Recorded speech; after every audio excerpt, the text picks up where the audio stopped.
Tout le monde, alors bienvenue sur Cycle to Asia. Aujourd'hui, on va faire un petit peu le tour de ce qu'il y a dans mon bike pack. J'attends encore pas mal de choses, donc c'est pas la liste finale. On est encore en confinement, donc les choses que j'ai commandées ne sont pas encore arrivées.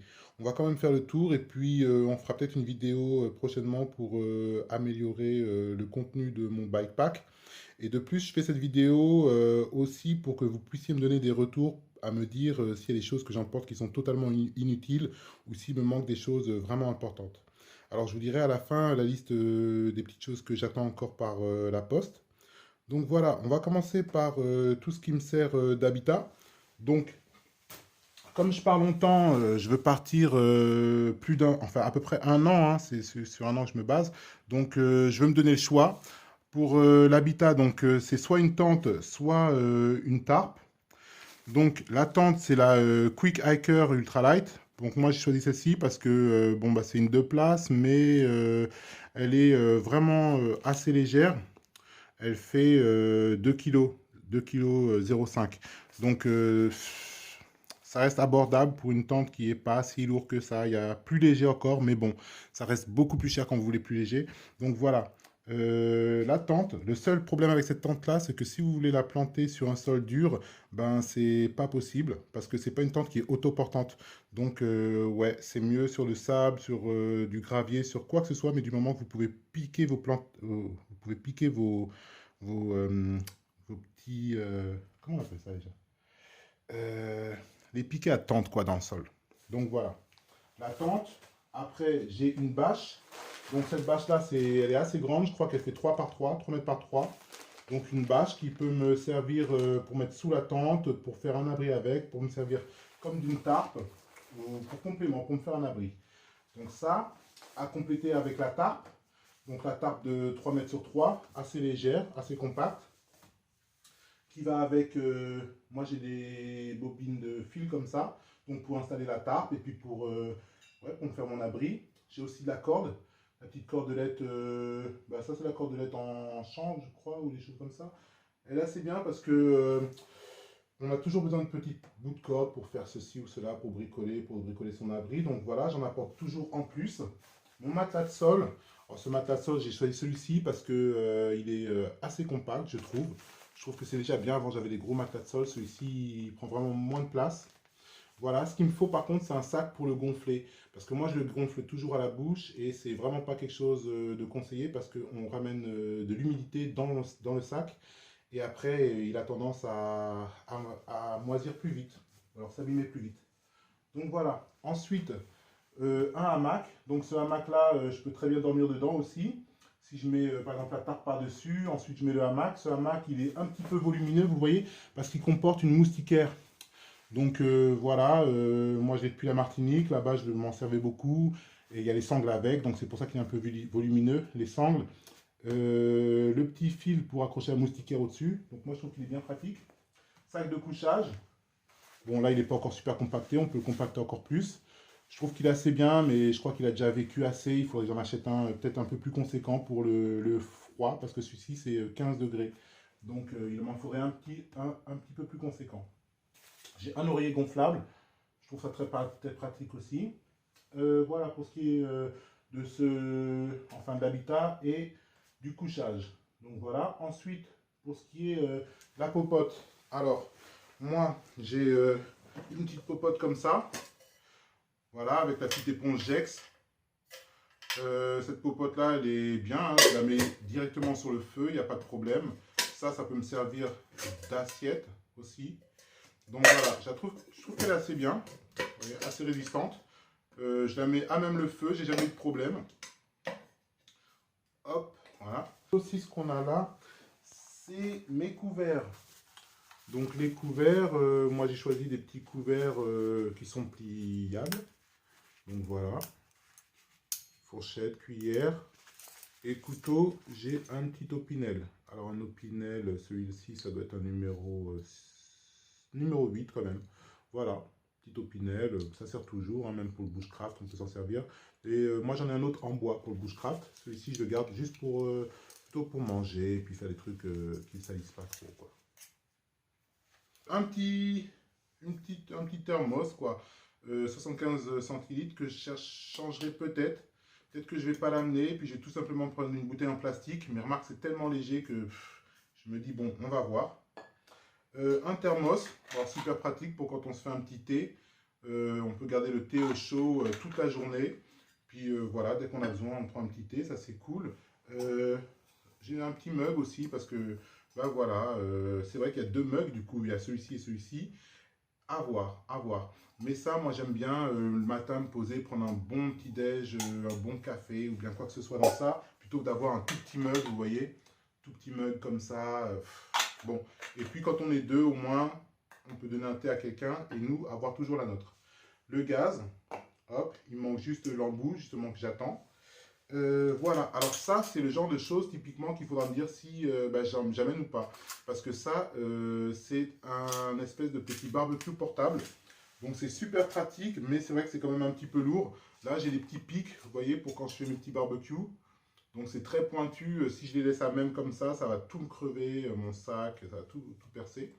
C'est pour ça que j'ai bricolé des petits trucs en carton pour les ranger dedans. Voilà, et là ça risque pas de me piquer. Le petit filtre à eau. Alors le filtre à eau, moi je l'ai encore jamais servi parce que j'ai jamais été dans l'extrême.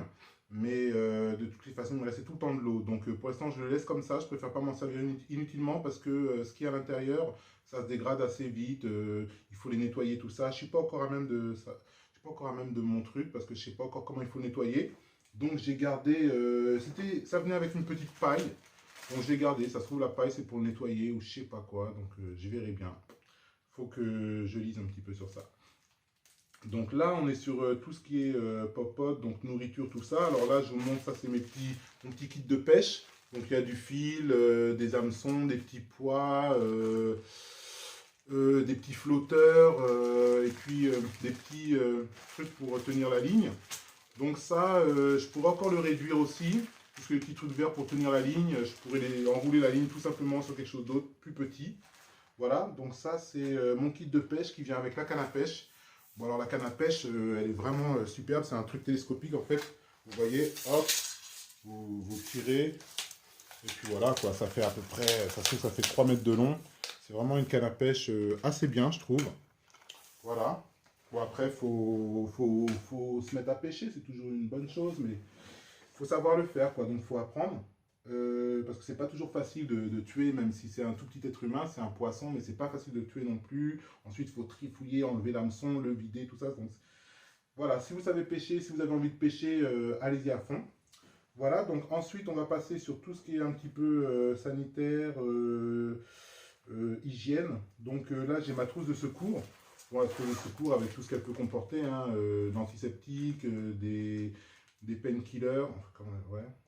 Tout ce qui est ibuprofène, des efferalgan, des pansements, des petits ciseaux, du fil à coudre, des choses comme ça.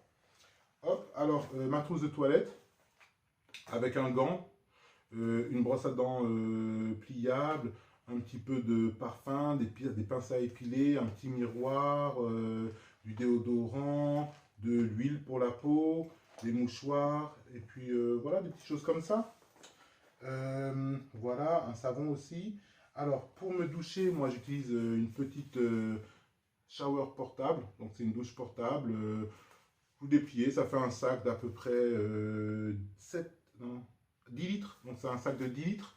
Donc, vous l'accrochez à un arbre et puis après, vous avez un petit robinet que vous pouvez régler la pression comme vous voulez. Ça, c'est vraiment cool. À compléter avec le gant aussi, parce que de temps en temps, c'est mieux de se laver. Des fois, c'est un peu dur de se laver, donc ça, c'est vraiment cool, j'aime beaucoup. Et puis, si vous restez à un endroit, vous l'accrochez depuis le matin, comme ça chauffe bien. Et après, vous pouvez prendre votre douche quand l'eau est un petit peu plus chaude. Voilà, alors ensuite, ouais, donc ça, voilà, pour ça, avec du papier toilette, bien sûr. Hop, alors le papier toilette, moi, j'ai aussi une pelle. Vous voyez, ça c'est une petite pelle, je vous la montrerai. Donc c'est une pelle qui est superbe bon, pour organiser son bivouac. Et voilà, ça va avec le papier toilette, hein, toujours creuser un trou assez profond parce que voilà, faut laisser les endroits plus propres quand on part que quand on est arrivé. Toujours laisser un endroit plus propre. Comme ça, voilà, on ne fait pas de mal à la nature ni à ceux qui viennent après. Une petite pince, pince multiple. Alors celle-ci, elle est vraiment bien, vraiment résistante. Vous voyez, moi je peux faire du travail sur le vélo ou si j'ai quoi que ce soit. Donc une petite pince et puis bon, il y a tous les gadgets de couteau suisse, hein, les petits ciseaux, un ouvre-boîte, un ouvre-bouteille, un couteau, ce genre de petites choses-là. Donc voilà, ça c'est vraiment bien aussi. Ensuite, qu'est-ce qu'on a d'autre? Alors là, on est toujours dans tout ce qui est un petit peu les outils. Donc une multi-pince. Là, il y a vraiment tout, hein, c'est clé à laine, les choses pour resserrer les rayons des vélos. On a aussi de quoi enlever les maillons de la chaîne. Donc voilà, pour le vélo, il y a des cruciformes, des droits, il y a un très gros embout pour la béquille. Donc voilà, il y a des choses pour démonter les pneus. Donc voilà, ça c'est assez complet. Il y a ce petit truc orange là, je ne sais pas à quoi ça sert. Si vous savez, ben dites-le moi, je serais bien content de savoir. Hop, voilà pour le vélo. Alors, ici, c'est pas des effets ralgants, c'est une petite boîte hermétique. Ça contient les petites billes, vous savez, ceux qui gardent l'humidité. Et voilà, c'est juste des petites allumettes avec un grattoir. Parce que le feu, c'est important et on n'a jamais trop de solutions pour le feu. Donc, faut que je mette un petit peu de coton aussi. Il n'y a pas encore de coton dessus, mais ça va venir. Donc, avec mon Fire Starter, bon, bah, vous connaissez un Fire Starter, hein, je n'ai pas besoin de vous montrer, ça fait des étincelles. Fire Starter, il faut bien gratter. Bon, là, je ne vais pas l'user inutilement. Un petit sifflet. Celui-ci, il fait vraiment fort. Le Fire Starter et le petit sifflet, ça, c'est mon pote Flo qui nous a offert. Voilà, ça, c'est dédicace. Un petit briquet, acheté à Amsterdam. Le petit briquet, bon, voilà, hein, rechargeable. Si on passe près de quelqu'un qui a un truc pour recharger le feu, ça peut être toujours bien de le garder. Donc, je le garde toujours, même s'il est vide. Je le remplirai occasionnellement. Voilà. Ensuite, une pompe. Je compte en acheter une autre. De la même taille à peu près. Celle-ci, elle est bien. Il y a les deux valves, petite et grande. Mais il n'y a pas d'indicateur de pression. Donc, moi, j'en veux une avec un indicateur de pression. C'est plus précis. Tu gonfles pas et puis tu touches pour savoir à peu près si c'est bien, si c'est pas bien. Non, là, j'ai envie d'un truc. J'ai besoin d'un truc plus précis. Donc, voilà, je la changerai. Donc, la petite pelle que je vous ai montrée, super pour le bushcraft. Pour quand on est dans la forêt, pour tout ce qui est bushcraft, alors voilà. La scie portable, super pratique, elle coupe vachement bien, elle est assez légère. Une hache, ça c'est pour tout ce qui est vraiment bivouac. Moi j'aurais aimé avoir un coutelas aussi, mais déjà la hache c'est pas facile à transporter, c'est très lourd, faut dire ce qui est, c'est très lourd. Et puis je sais pas comment les autorités des différents pays vont prendre le fait que je me balade avec une hache. Donc voilà, mais pour être en forêt, c'est vraiment bien. On peut faire vraiment des beaux abris avec ça, une hache, et il faudrait aussi un coutelas, quoi. Moi, c'est ça qui me manquerait. Coutelas ou machette, ça dépend, coupe-coupe, ça dépend comment vous appelez ça, quoi. Le truc avec ça, c'est que ça vient avec une toute petite protection qui est celle-ci, un petit truc en plastique. Moi, ça ne me sert pas, surtout que ça s'enlève tout le temps. Donc voilà, pour pas trouver son sac, pour pas se faire mal, pour pas quoi que ce soit, j'ai fait un petit truc en carton. Bon voilà, un système D, j'aurais préféré quelque chose de mieux, mais ça marche aussi. Voilà, on va faire les habits après. Donc ensuite, tout ce qui est électronique, un petit chargeur solaire. Donc ça, c'est en même temps un chargeur, en même temps un power bank, comme on dit ça, une batterie externe, batterie portable. Donc ça aussi, j'attends moi-même des panneaux solaires, parce que ça, apparemment, c'est pas super quand les panneaux solaires sont directement avec la batterie. Parce que du coup, ça charge la batterie, mais pas d'une manière linéaire, vu que l'intensité du soleil varie tout le temps. Donc ça, je ne vous le conseille pas, parce qu'apparemment, c'est un peu de la camelote. Je m'en sers pour l'instant, mais c'est sur des petits backpacking, des petits voyages, un jour, deux jours, trois jours. Là, je pars un an, donc j'ai besoin de quelque chose de beaucoup plus conséquent. Donc voilà, j'attends mes panneaux solaires et il me faudra aussi une batterie externe. Moi, je m'étais confectionné ça, comme ça, je peux l'attacher au sac à dos. Toute la journée, quand je marche, ça charge. Et puis, en même temps, ça peut le protéger. Vous voyez, ça protège les entrées. Voilà. Donc voilà, ça c'était ce que je m'étais confectionné. Ce sera à changer. Voilà, des petites lampes. Alors les lampes, ouais, bah, le soir on ne fait rien sans lampe. Enfin oui, on fait, mais c'est vachement mieux avec. Donc voilà, une frontale avec la batterie qui est là. Donc ça se charge en USB. Elle est super bien cette frontale parce que elle est très lumineuse. Et puis on peut la régler. Donc on la met où on veut. Et après, si on veut éclairer plus ses pieds ou plus devant soi, eh ben on peut. Ça, elle est vraiment très bien. Voilà, les petites lumières. Donc ça, c'est pour la lumière d'appoint dans la tente. Et puis aussi, quand on a un bivouac, je peux le poser sur un arbre et puis on voit tout ce qu'on fait. Donc voilà, je les aime bien parce que celle-ci, du coup, on peut l'accrocher même sur le vélo.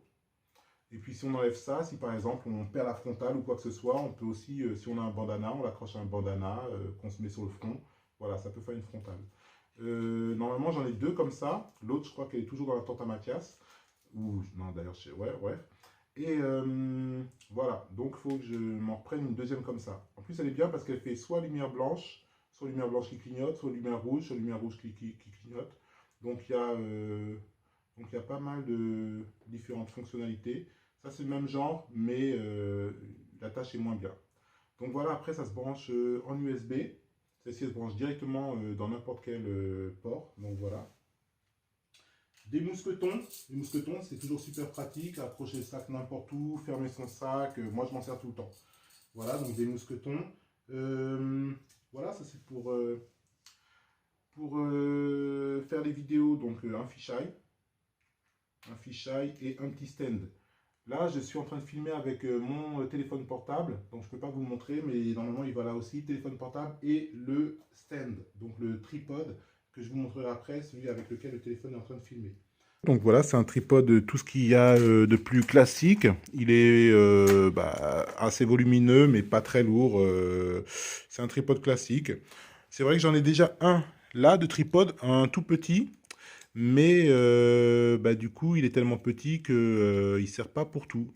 Donc pour tout ce qui est d'appoint, c'est génial. On peut poser le téléphone avec cette petite partie-là que je décroche, que je mets là. Mais il me faut aussi un grand tripode. Donc voilà, c'est celui-là que j'ai. Voilà, donc ça c'est un petit déclencheur de photos. Je trouve ça bien aussi quand on veut faire des selfies ou faire des photos. On appuie dessus, ça fait la photo. La petite boussole. Alors, faut que j'apprenne à me servir d'une boussole plus complète avec toutes les indications dessus. Donc la boussole, il faudra que je la change. Du duct tape, ouais, toujours pratique. Mon casque, ça, je ne sais pas si je vais le prendre ou pas, mais je m'en sers assez souvent. J'aime bien de temps en temps vraiment m'immerger dans des podcasts ou bien écouter de la musique le soir ou quoi que ce soit. Donc, à voir. Est-ce que je le prends? Dites-moi ce que vous en pensez. Mon disque dur externe. Donc ça, c'est 1 Tera. À voir aussi. Mais bon, comme on part un an, on aura plein de photos, plein de souvenirs. Il faut pouvoir les mettre quelque part au bout d'un moment. On ne peut pas tout laisser dans le téléphone. Donc 1 Tera, voilà. Des jumelles. Alors ça, je pense que je vais peut-être les laisser. Hein, des jumelles, voilà, pour observer la nature, pour observer plein de choses. Hein, les situations, on ne sait jamais dans quoi on tombe. On veut des fois pouvoir regarder de loin sur quoi on va, vers où on se dirige. Et puis pour observer la nature aussi.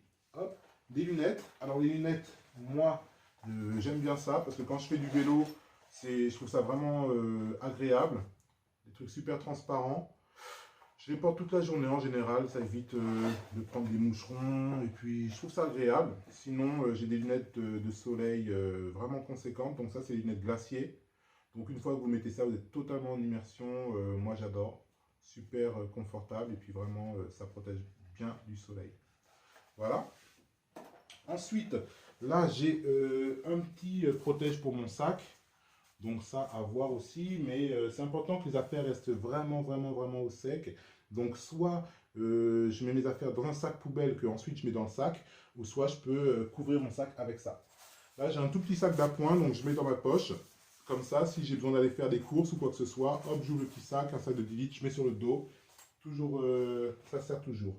Voilà. Alors ensuite, il ne reste plus que les habits. Alors les habits, ça c'est mon kawaii. Donc kawaii, il y a le haut et le bas. À voir parce que, bon, le bas, on peut aussi faire un peu route et puis ne pas s'en servir. Donc voilà, ça reste un petit peu lourd, un petit peu conséquent. À voir avec le poids final. Voilà. Donc un t-shirt. Bon voilà. Hein. Un t-shirt, un caleçon. Un t-shirt manche longue, ça c'est les t-shirts techniques, vous savez, qui sont respirants et puis qui gardent pas la sueur. Donc ça voilà, ça je m'en sers tout le temps, manche longue. Un cycliste, enfin un cycliste long quoi, un leggings. Voilà, un leggings technique aussi. Un chapeau, alors ce chapeau là certainement il viendra à changer, ce sera certainement pas celui-là que je vais prendre. Celui-là, c'est Léa qui me l'avait offert, alors je vais le garder bien clean. Peut-être que je vais le prendre pour le style, mais en tout cas, j'attends une casquette de cycliste. Donc voilà. Deux paires de chaussettes, une grande et puis une petite. Alors ça, je trouve ça assez cool. Ça, ben, je suis obligé de le prendre parce que quand on voyage, au bout d'un moment, on aura bien besoin de s'habiller normal si on veut aller en ville ou quoi que ce soit. Donc celui-ci, il fait short en même temps et pantalon. Donc j'ai pas besoin d'amener un short et un pantalon, j'amène les deux en un. Et puis ça se zip quand on n'a plus besoin d'être en short ou en pantalon, quand on a besoin de switcher. Et ça, c'est le sweat que je vais emporter. Donc ce sweat, il est super parce que la capuche, vous voyez, elle vient vraiment au ras du menton. Donc ça cache bien le cou, ça fait un cache-cou en même temps. Et puis, si on veut encore plus rajouter, on peut carrément mettre la capuche dans l'autre sens. On fait passer la tête ici et tout ça, c'est devant. Donc on peut se cacher le nez, se cacher encore mieux le cou. Donc voilà. Je trouve super. Il y a des petites attaches comme ça pour passer le pouce. Donc voilà, quand on le met dans les gants. Donc il est vraiment bien, vraiment chaud et respirant. Voilà, je conseille des petits sweats comme ça. Voilà, donc ça c'est la petite liste. Ce qui manque dans tout ça, donc pour l'instant c'est donc comme je vous ai dit les sacoches. Il y a aussi ce que j'aimerais bien amener, c'est un espèce de contenant d'une dizaine de litres. C'est comme une bassine portable en fait, pliante pour pouvoir faire peut-être même s'aider à se laver. Bon, quoique j'ai déjà une douche, mais c'est surtout pour faire la vaisselle et laver mon linge. Parce qu'on ne veut pas laver son linge ou la vaisselle à même dans la rivière. Parce que du coup, tous les polluants qu'on utilise, enfin comme le savon, même si j'essaie d'utiliser des savons noirs et des choses comme ça, eh ben, ça va dans la rivière. Donc ça, on n'a pas envie. Donc on prend l'eau, on va plus loin, une centaine de mètres, et puis on peut le faire sur la terre. Comme ça, après, l'eau va dans la terre et c'est déjà mieux. Ça se fait filtrer par la terre plutôt que d'aller directement se déverser dans les ruisseaux et taper dans les poissons ou bien. Bon, bref, voilà, une bassine pliable. Donc voilà la tête du réchaud. Donc j'ai pas pu vous montrer hein, ce qui va sur ça. Ça va arriver. Donc c'est un embout à gaz. Et j'ai aussi un petit réchaud à pétrole. Donc un petit réchaud à pétrole, c'est un petit truc qui est grand comme ça, dans lequel on met de l'huile ou du pétrole et puis on peut se faire un petit réchaud. Voilà, j'ai aussi un tour de cou tubulaire que j'attends. Et puis, il me faudrait aussi une brosse pour nettoyer la chaîne, avec un petit peu d'huile que j'ai déjà ici, mais c'est la brosse qu'il me faut. Donc voilà, ça c'est mon bivouac. Donc dites-moi ce que vous en pensez, si j'ai des choses en trop, s'il y a des choses qui vraiment vous pensez que ça va pas du tout me servir. Je compte partir un an avec mon pote Mathias. On va partir un an et essayer de joindre Paris jusqu'à Ho Chi Minh. Donc voilà, Ho Chi Minh au Vietnam. Voilà, dites-moi ce que vous en pensez. Allez, à bientôt.